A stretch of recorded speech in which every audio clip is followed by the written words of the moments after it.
بسم اللہ الرحمن الرحیم۔ السلام علیکم۔ یہ کاشانہ بصیرت کا آڈیو بک چینل ہے اور آپ جو کتاب سماعت فرما رہے ہیں اس کا نام ہے درس عقائد۔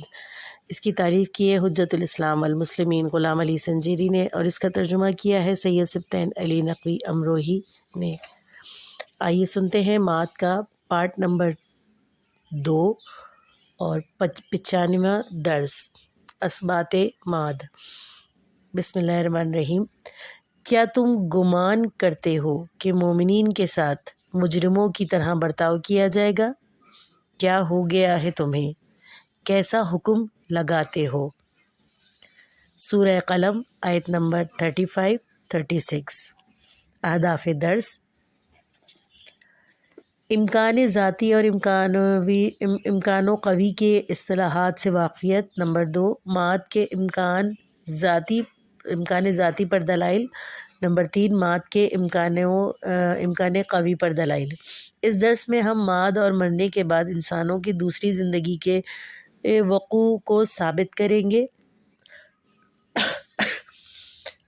مگر ضروری ہے کہ ماد کے اسباب سے قبل امکان ذاتی اور امکان قوی کے اصطلاحات سے واقف ہو جائیں۔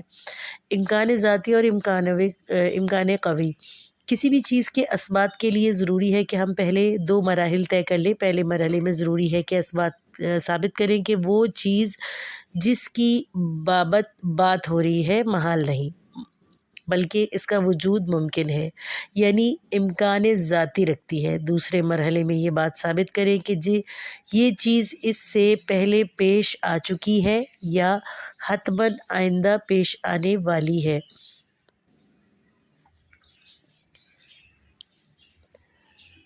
یعنی امکان و قوی رکھتی ہے۔ مثلاً یہ ساتھ کرنے کے لیے انسان نے چاند پر سفر کیا، ضروری ہے کہ پہلے یہ ثابت کریں کہ چاند کا سفر محال نہیں ہے، یعنی انسان کا چاند کا سفر کرنا امکان ذاتی رکھتا ہے، اور پھر اس کے بعد یہ ثابت کریں کہ گزشتہ زمانے میں انسان چاند کا سفر کر چکا ہے یا آنے والے وقت میں ایسا ہو جائے گا۔ انسان کا چاند کی جانب سفر کرنا امکان و قوی رکھتا ہے۔ ماد اور مرنے کے بعد دوسری زندگی کے اسباب کے بارے میں بھی ایسا ہی ہے۔ ضروری ہے کہ پہلے یہ ثابت کیا جائے کہ ماد امکان ذاتی رکھتی ہے اور ناممکن نہیں کہ انسان مرنے کے بعد دوبارہ زندہ کیے جائیں، اور اس کے بعد یہ ثابت کریں کہ ایک اور جہان بھی وجود رکھتا ہے اور انسان مرنے کے بعد دوبارہ زندہ کیے جائیں گے اور ایک دوسرے جہان میں اپنی زندگی کے سلسلے کو آگے بڑھائیں گے۔ ماد کے امکان ذاتی کا اسباب: ماد اور مرنے کے بعد زندگی کے محال اور غیر ممکن نہ ہونے پر متعدد عقلی و نقلی دلائل موجود ہیں، البتہ ہم یہاں پر ایک دلیل کے ذکر پر اکتفا کریں گے۔ پہلا مقدمہ: کسی بھی چیز کے ممکن ہونے پر بہترین دلیل اس کا ماضی میں وقوع پذیر ہونا ہے۔ مثلاً اس چیز کو ثابت کرنے کے لیے کہ ایک چینی شخص اردو زبان سیکھ سکتا ہے، یہ کہ اس سے پہلے کہ کسی چینی نے اردو زبان سیکھی ہو۔ دوسرا مقدمہ: ماد اور انسانوں کا مر کر زندہ ہونا اس سے پہلے بھی وقوع پذیر ہو چکا ہے۔ نتیجہ: ماد اور انسانوں کا مر کر زندہ ہونا ممکن ہے۔ دوسرے مقدمے کی دلیل کے طور پر ماضی سے کئی مثالیں پیش کی جا سکتی ہیں۔ مثلاً جناب حضرت عیسیٰ علیہ السلام کے معجزات میں سے ایک معجزہ مردوں کو زندہ کرنا تھا۔ حوالہ آل عمران اور کی آیت نمبر 49 اور سورہ مائدہ کی آیت نمبر 110۔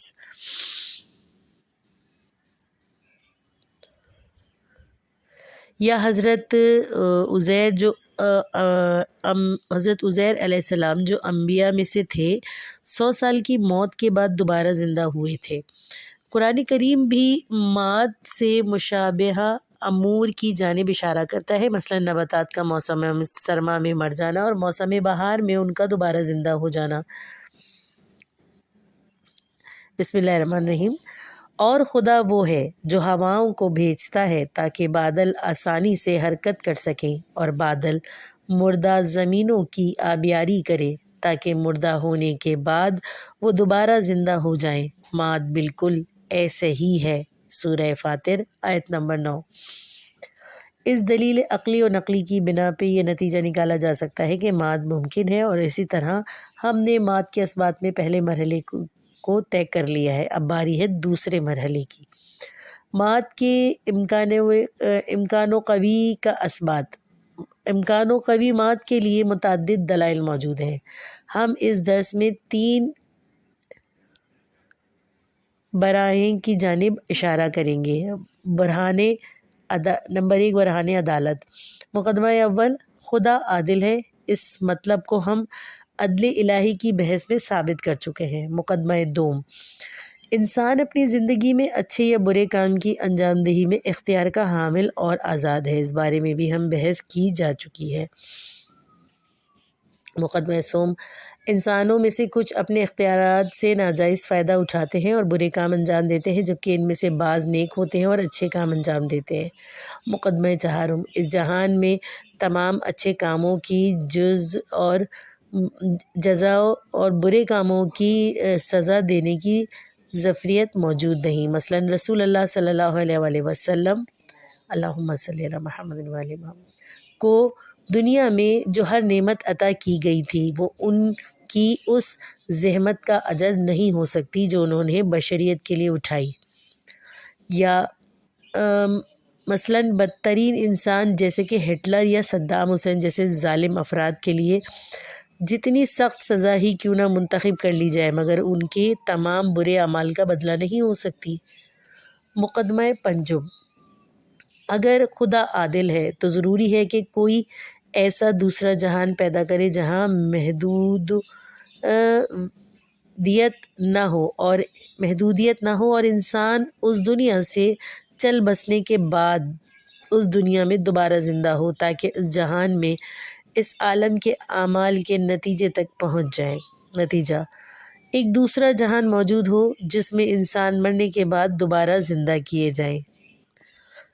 حوالہ، قرآن کی متعدد آیات خدا کی عدالت کی ذیل میں صالح اور فاجر افراد کے درمیان فرق کو بیان کرتی ہیں، جن سے خود مات کا اثبات ہوتا ہے۔ سورہ قلم آیت نمبر 35-36، سورہ صاد آیت نمبر 28، سورہ جاثیہ آیت نمبر 21-22۔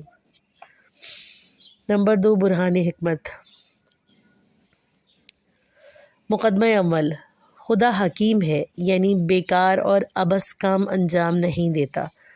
اس مطلب کو صفات خدا سے مربوط بحث میں بیان کیا جا چکا ہے۔ مقدمہ دوم، خدا نے انسان کو پیدا کیا تو ضروری ہے کہ اس کا اس کام سے کوئی ہدف بھی ہو۔ مقدمہ سوم، قرآن کی آیات کے مطابق انسان کی خلقت کا مقصد اس کو کمال تک پہنچانا ہے۔ کمال سے منظور یہ ہے کہ ہر وہ خوبی جو انسان کے لیے تصور کی جا سکتی ہو، انسان اسے پالے۔ مقدمہ چہارم، انسان کے لیے فرض کی جانے والی بعض صفات نامحدود ہیں کہ جن تک اس کا محدود دنیا میں پہنچ پانا ممکن نہیں۔ مثلاً انسان اس دنیا میں حیات لامحدود نہیں پا سکتا۔ مقدمہ پنجم، اگر خدا حکیم ہے تو ضروری ہے کہ ایک ایسا جہان پیدا کرے جو لامحدود ہو اور انسان مرنے کے بعد دوبارہ زندہ ہو، تاکہ جو اس جہان میں اپنی خلقت کے ہدف سے ہمکنار ہو سکے۔ نتیجہ، ایک دوسرا جہان وجود رکھتا ہو اور انسان مرنے کے بعد دوبارہ زندہ کیے جائیں گے۔ نمبر 3، دلیل حب بقا۔ مقدمہ اول، انسان بقا کو پسند کرتا ہے، بقا سے محبت فطری ہے۔ مقدمہ دوم، عالم مادہ جائے بقا نہیں ہے۔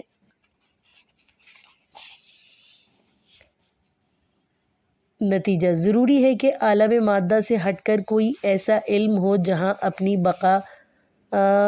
بقا اپنے معنی پیدا کر سکے۔ توضیح، مقدمہ اول، تمام انسان بقا سے محبت اور اسے پسند کرتے ہیں۔ اگر کوئی چیز اس سب کے اندر ہر خطے میں ہر زمانے میں موجود ہے تو وہ فطری ہے، اور اس وجہ سے کچھ انسان موت سے ڈرتے ہیں کیونکہ وہ اسے فنا سمجھتے ہیں۔ توضیح، مقدمہ دوم، کیونکہ عالم مادہ زوال پذیر ہے، اسی لیے اس کے لیے باقی رہنا ممکن نہیں۔ ہر وہ چیز جو زمان و مکان رکھتی ہو اور زوال اور نابودی کی جانب بڑھے گی، پس وہ عالم میں مادہ جو زوال کا شکار ہے وہ انسان کی فطرت کی طلب کا جواب نہیں دے سکتی۔ ان مقدمات سے یہ مطلب ہاتھ آتا ہے کہ چونکہ آدمی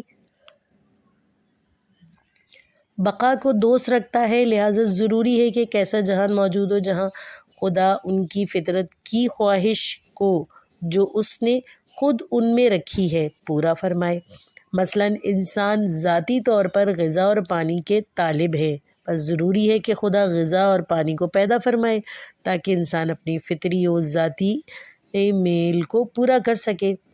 خلاصہ درس: ہر وہ چیز جو محال نہ ہو امکان ذاتی رکھتی ہے۔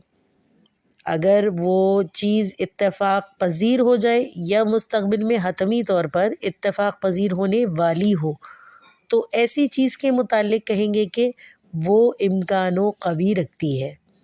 نمبر 2، مات امکان ذاتی بھی رکھتی ہے، نیز امکان و قوی بھی رہے، کیونکہ کوئی چیز مانع نہیں ہے کہ وہ خدا جس نے تمام انسانوں کو خلق کیا انہیں دوبارہ زندہ کرے۔ اس پر یہ کہ یہ ماجرا گزشتہ امتوں میں بار بار اتفاق پذیر ہو چکا ہے اور قرآن اسے باصراحت بیان کر چکا ہے، جیسے کہ جناب عزیر علیہ السلام کا واقعہ۔ یہ نمونہ امکان ذاتی و امکان قوی پر قطعی دلیل ہے، کیونکہ کسی چیز کا وقوع پذیر ہونا اس کی امکان پر دلالت کرتا ہے۔ نمبر 3، مات کے اثبات کے لیے نقلی دلائل کے ساتھ ساتھ عقلی دلائل بھی موجود ہیں۔ برہان عدالت: خدا عادل ہے، انسان تکامل تک پہنچنے کے لیے مختار ہونے چاہیے۔ نمبر 3، اختیار کبھی ارتکاب جرم کا باعث بنتا ہے۔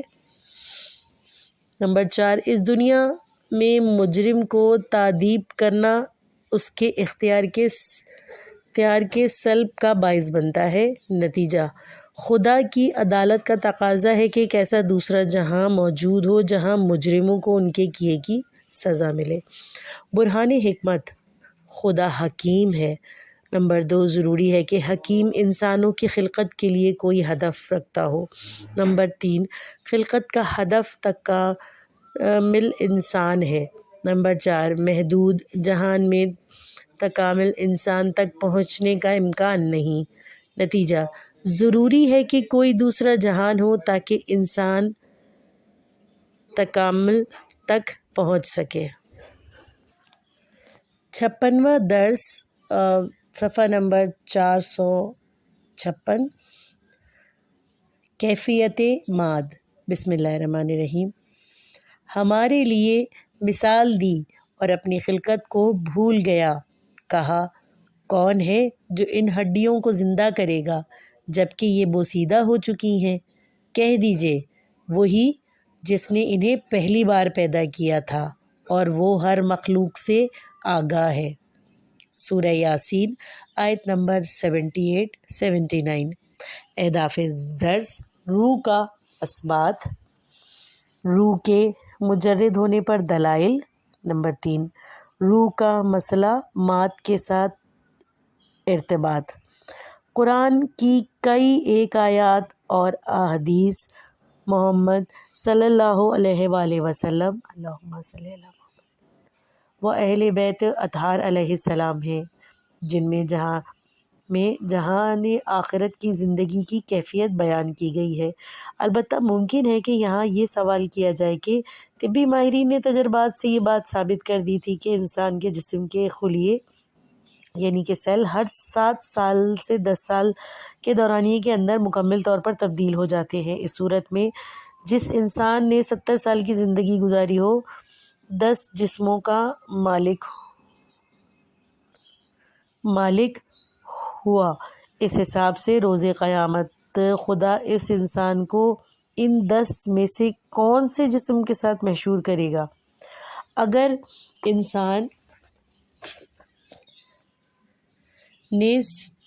انسان کو ان 10 میں سے اگر انسان اپنے اس بدن سے گناہ کا مرتکب ہوا جو اس کی زندگی کے دوسرے اشرے سے متعلق وہ تھا، تو کیا اسی بدن کو اس کے لیے سزا ملے گی یا اس کا خمیازہ اس کے سوا کسی اور اشرے سے تعلق رکھنے والے جسم کو اٹھانا پڑے گا؟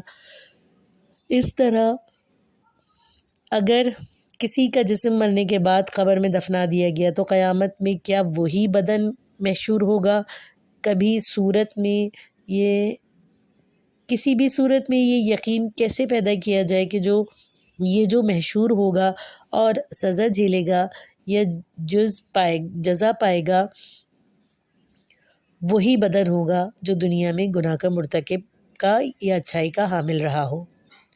روح اور مات کا ارتباط۔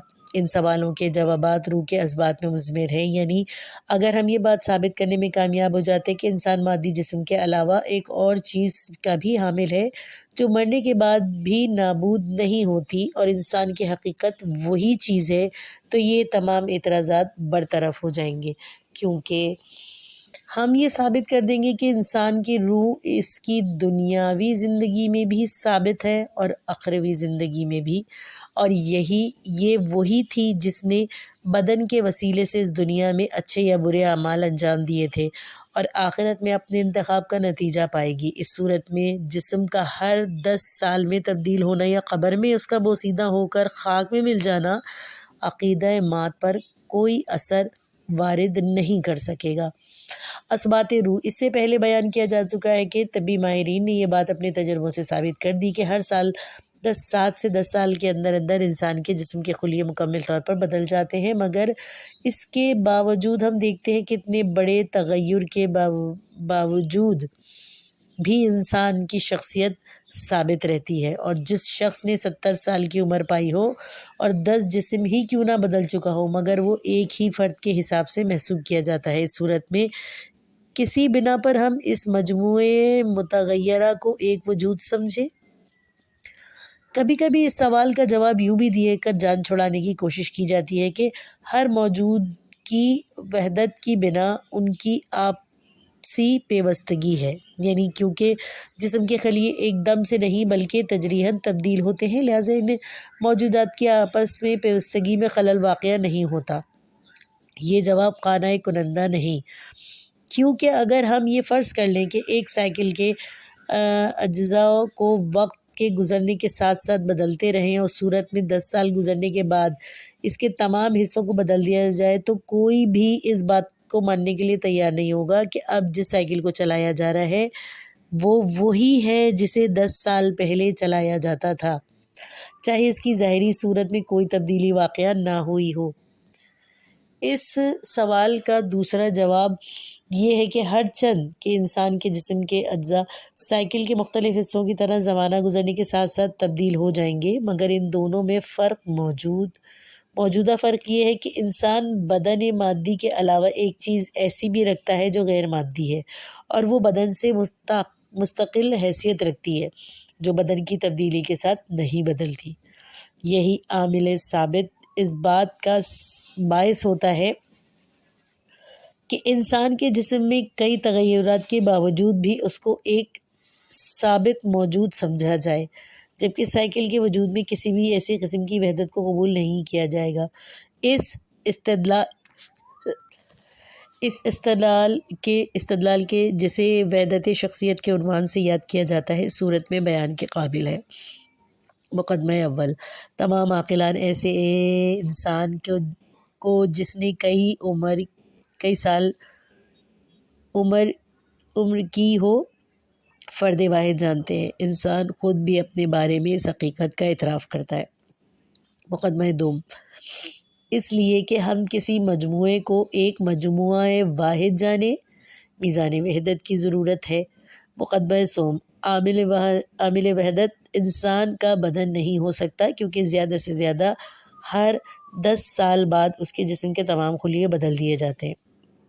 نتیجہ، انسان اپنے بدن مادی کے علاوہ ایک اور جز کا بھی حامل ہے جو غیر مادی ہے اور بدن سے مستقل حیثیت رکھتا ہے، اور بدن کے تغیرات اس میں کوئی اثر ایجاد نہیں کر پاتے۔ اس جز کو روح کہتے ہیں۔ عقلی دلائل کے بعد روح کے اثبات کے لیے نقلی دلائل سے بھی استفادہ کیا جا سکتا ہے۔ قرآن کی روح سے اس بات میں کہ روح وجود رکھتی ہے رتی برابر بھی تردید و شک نہیں۔ قرآن میں روح انسانی کی منزل اور شرافت کا ذکر کرتے ہوئے خدا سے نسبت دی گئی ہے۔ بسم اللہ الرحمن الرحیم۔ اور آدم کا خاکی پتلا بنانے کے بعد میں نے اپنی روح اس میں پھونکی۔ سورہ ہجر آیت نمبر 29، سورہ سوات آیت نمبر 72، سورہ سجدہ آیت نمبر 9۔ روح کا بدن کے متقابل استقلال۔ بعض مادہ پرست یعنی میٹیریلسٹک افراد جو فقط مادی اشیاء کے وجود کو قبول کرتے ہیں اور ماوراء مادہ چیزوں کے منکر ہیں، کہتے ہیں کہ ہم روح کے وجود اور اس کی خصوصیات جیسے کہ تفکر اور روحی حالات وغیرہ کو قبول کرتے ہیں، مگر روح کو جسم سے الگ کوئی مستقل چیز نہیں مانتے، بلکہ ہمارا اعتقاد ہے کہ یہ تمام خصوصیات انسان کے طبی، فزیکل اور کیمیائی یعنی کیمسٹریکل بدن مادی سے مربوط ہے۔ یہ کہنا درست نہیں ہو سکتا کیونکہ جیسے کہ ہم نے توضیح پیش کی تھی کہ انسان کا جسم مسلسل تغیر کی زد پر ہے اور انسان کی روح اس کے بدن سے وابستہ ہے، تو اسے بھی تغیر لاحق ہونا چاہیے، جبکہ ہر انسان میں اپنے وجود میں سے آگاہی رکھتا ہے اور اس میں کسی قسم کی کوئی تبدیلی محسوس نہیں کرتا۔ اس استدلال کو اس طرح پیش کیا جا سکتا ہے: مقدمہ اول، اگر انسان کی روح اس کے جسم سے وابستہ ہوتی ہے تو بدن کے تغیر کے ساتھ اس کی روح بھی تبدیلی کا شکار ہوتی ہے۔ مقدمہ دوم، مگر میں اور روح انسان ثابت ہے۔ نتیجہ، انسان کی روح اس کے بدن سے وابستہ نہیں بلکہ ایک مستقل وجود ہے۔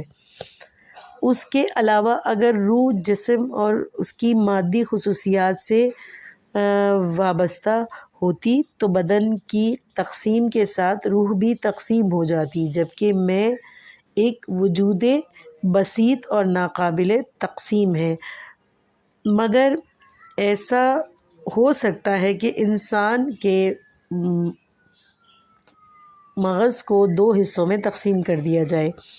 اس استدلال کو یوں بیان کیا جا سکتا ہے: مقدمہ اول، اگر انسان روح اس کے بدن سے وابستہ ہوتی تو بدن کی تقسیم کے ساتھ روح کی بھی تقسیم کا شکار ہوتی۔ مقدمہ دوم، اگر انسان کی میں اور روح تقسیم نہیں ہوتی، نتیجہ، انسان کی روح اس کے بدن سے وابستہ نہیں بلکہ ایک مستقل وجود ہے۔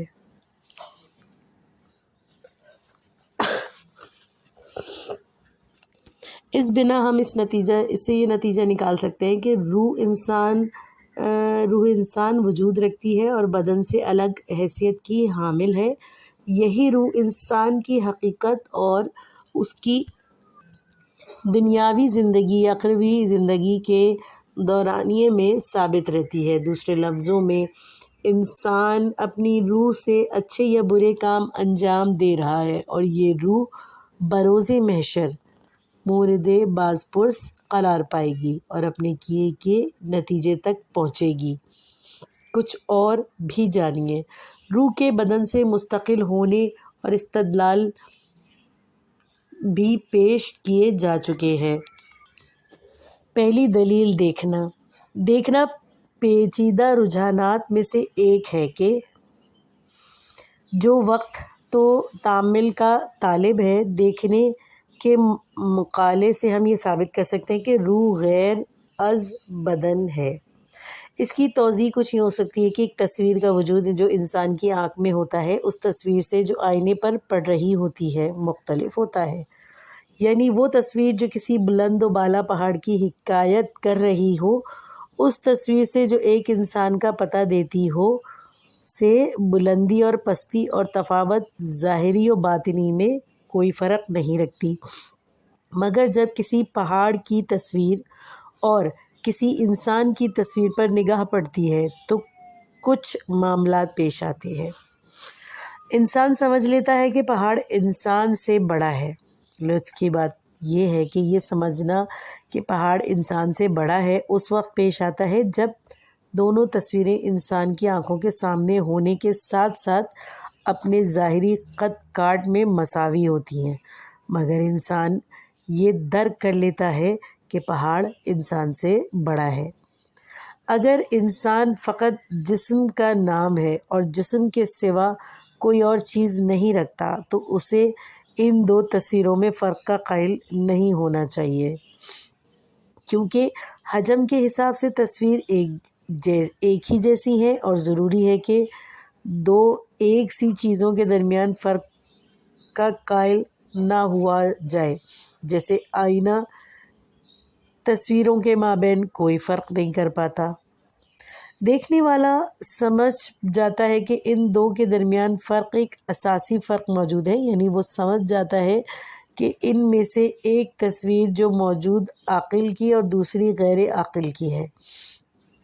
تصویروں میں یہ فرق کر پانا اس بات کو ثابت کرتا ہے کہ انسان غیر از جسمانیت یعنی روح کا بھی حامل ہے، اور اصولاً درک و فہم جسم سے باہر کی چیز ہے، لہذا ضروری ہے کہ جسم کے علاوہ کوئی چیز ہو جو سمجھنے کے عمل کو انجام دے سکے۔ اس بحث کو واضح تر کرنے کے لیے ایک مثال دیتے چلے۔ فرض کیجئے کہ ایک انسان 2 منٹ پہلے مرا ہے۔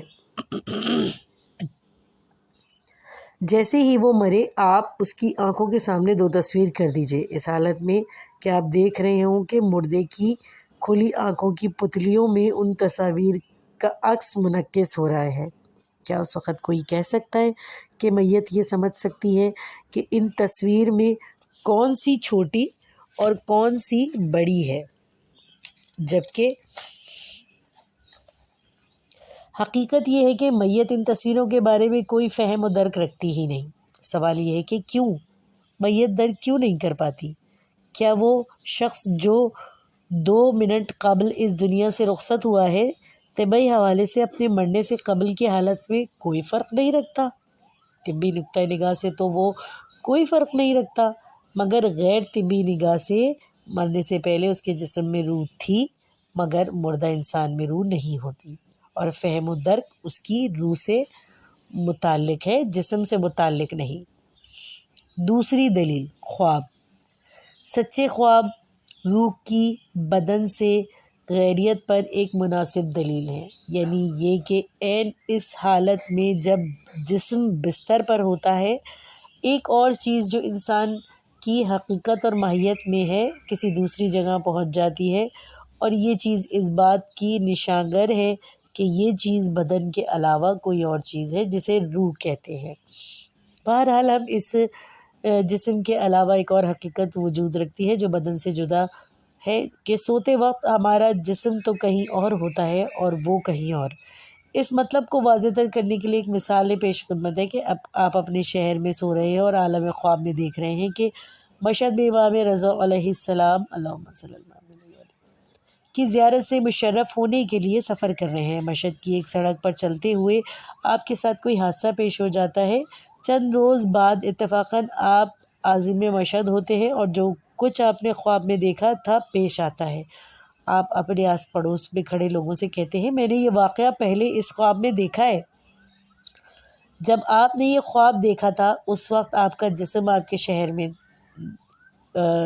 میں تھا اور یہ حادثہ مشہد میں ہوا تھا، یعنی آپ کی روح نے اس وقت وہاں سے حرکت کی اور اس واقعے کا مشاہدہ کیا۔ اس بنا پر آپ کہہ سکتے ہیں کہ روح غیر از بدن ہے۔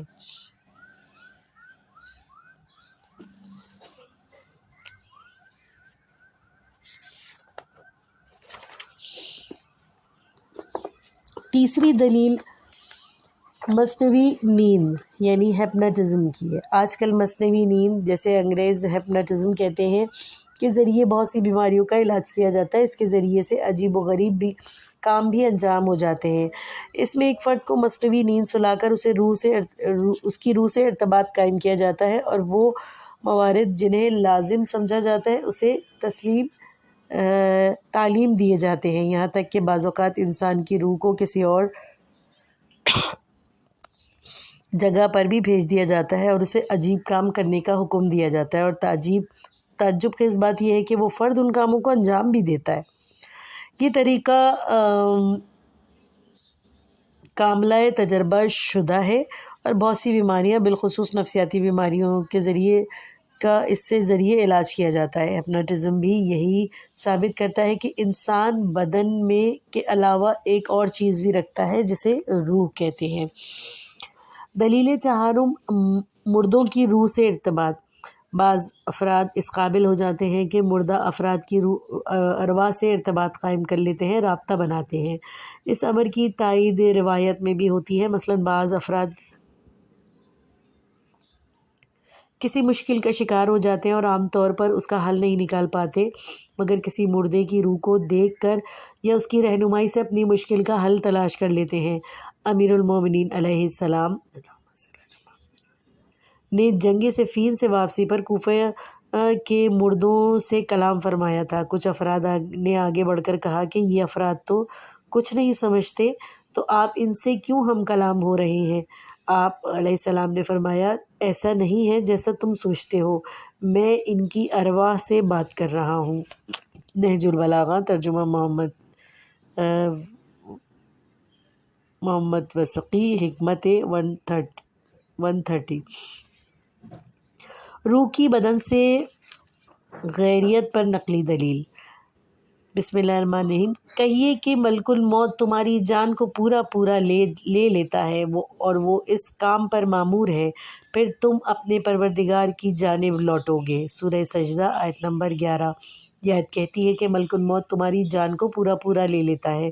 سوال یہ ہے کہ وہ کون سی چیز ہے جس کو ملک الموت لے لیتا ہے، اور وہ کون سی چیز ہے جسے وہ خدا کی طرف لے جاتا ہے؟ قطعاً وہ انسانی جسم نہیں ہے، بلکہ انسان کا جسم تو بوسیدہ ہو کر خاک ہو جاتا ہے۔ اس بنا پر جو چیز پوری لے لی جاتی ہے اور جسے خدا کی طرف لے جایا جاتا ہے، انسان کی روح ہے، نہ کہ اس کا جسم۔ اس سے یہ بات ثابت ہوئی کہ روح جسم سے جدا ہے۔ دلیل پنجم، میں کا ایک رہنا یعنی اپنی جگہ برقرار رہنا۔ روح کی غیر از بدن ہونے پر سب سے اہم دلیل انسان کے پیدا ہونے سے لے کے موت تک برقرار رہنے والی یگانگیت۔ علوم طبی میں یہ بات ثابت ہو چکی ہے کہ انسان کے جسم کے خلیے بدل جاتے ہیں۔ ایک انسان کی تمام عمر میں بدن کے خلیے متعدد بار تبدیل ہوتے ہیں، مگر ہر کوئی اپنے اندر واضح طور پر یہ محسوس کر سکتا ہے کہ میں وہی میں ہے جو 10 سال پہلے تھی، جو 20 سال پہلے تھی، اور اس میں کوئی فرق نہیں۔ یہ امر اس بات کا نشاندہ ہے کہ میں کہ جس کا نام روح ہے پر تغیر عارض نہیں ہوتا، مگر انسان کا جسم متعدد بار تغیر کی زد میں آتا ہے۔ خلاصہ درس، کیفیت مات کی بحث اس بات کی مقاضی ہے کہ پہلا تجر روح اس کے بدن سے رابطے پر بات کی جائے۔ انسان جسم کے علاوہ ایک اور جنبے کا بھی حامل ہے جسے روح کہتے ہیں، کیونکہ جسم کے خلیوں کی تبدیلی کے باوجود بھی کوئی انسان اپنی پوری زندگی میں پہ یہ تبدیلی محسوس نہیں کرتا۔ اصطلاح میں اس دلیل کو وحدت شخصی بھی کہتے ہیں۔ نہ فقط یہ کہ روح جسم نہیں ہے بلکہ اس سے جدا ہے، بلکہ جسم اور اس کے انفعالات سے بھی وابستہ نہیں ہے۔ روح کا ملا غیر از جسم ہے۔ مقدمہ اول، اگر روح بدن سے وابستہ ہو تو بدن کے تغیر کے ساتھ متغیر ہو جائے گی۔ مقدمہ دوم، یعنی اگر میں یعنی روح بدن کے تغیر کے ساتھ تبدیل نہیں ہو رہی ہے، نتیجہ روح بدن کے تغیر کے ساتھ متغیر نہیں ہوتی۔ اسی طرح بدن کے اجزاء کی تقسیم کی صورت میں کوئی تقسیم واقع نہیں ہوتی۔ آج کا درس ختم ہوا، اگلا درس اگلے پارٹ میں سنیے۔